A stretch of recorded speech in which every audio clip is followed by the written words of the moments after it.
सभी को जय मसीह की भाइयों। मैं प्रभु यीशु मसीह के नाम में आप सभी को स्वागत करता हूं। आज हम प्रभु यीशु के पहाड़ी उपदेशों के गहरी शिक्षाओं में से एक पर ध्यान देंगे, मनन करेंगे और सीखेंगे कि मन के दिन होने का अर्थ क्या है और यह परमेश्वर का आशीष हमारे जीवन में कैसे लाता है। इस सत्य को अपनाने से हमारे जीवन में क्या परिवर्तन आ सकता है। तो आइए वीडियो को शुरू करते हैं। 5 का 3 पद, धन्य है वे जो मन के दिन है, क्योंकि स्वर्ग का राज्य उन्हीं का है। मन का दिन होने का क्या अर्थ है? मन का दिन होने का अर्थ आर्थिक रूप से गरीब होना नहीं है, बल्कि यह स्वीकार करना है कि हम आत्मिक रूप से परमेश्वर के बिना कुछ भी नहीं है। यह अभिमान, घमंड और आत्मनिर्भरता के विपरीत है।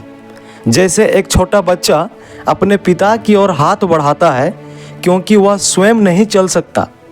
वह यह नहीं कहता मैं खुद कर सकता हूँ, बल्कि वह पूर्ण रूप से अपने पिता पर निर्भर होता है। इसी तरह जो मन के दिन होते हैं वे परमेश्वर की ओर अपना हाथ बढ़ाते हैं, यह जानते हुए कि केवल परमेश्वर ही उन्हें उठा सकता है। दूसरी बात, मन के दिन लोग धन्य क्यों हैं?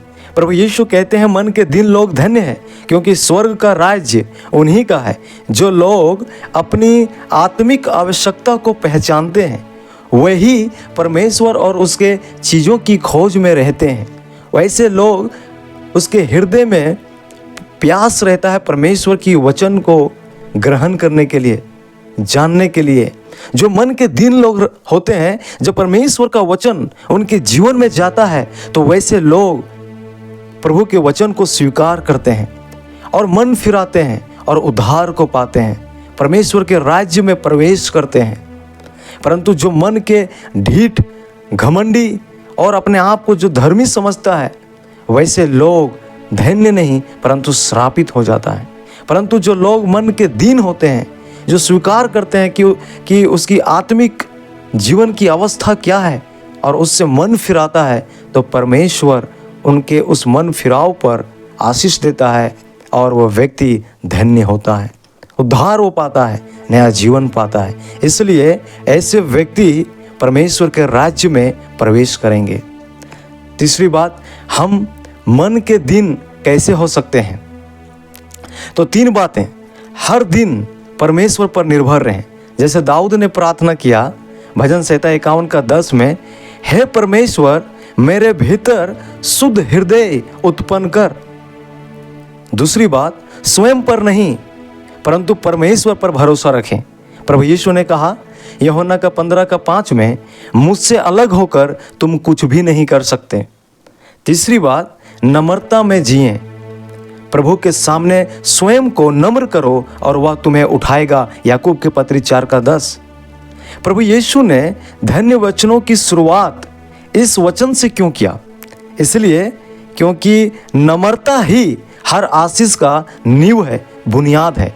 जब हम अपने अहंकार और आत्मनिर्भरता को छोड़ देते हैं तो हम अपने हृदय में परमेश्वर के राज्य के लिए स्थान बना लेते हैं। एक भिखारी राजा के सामने खाली हाथ आता है। वह कोई अधिकार नहीं जताता, बल्कि सामान्य तौर पर से जो उसका जरूरत है स्वीकार करता है उसके सामने।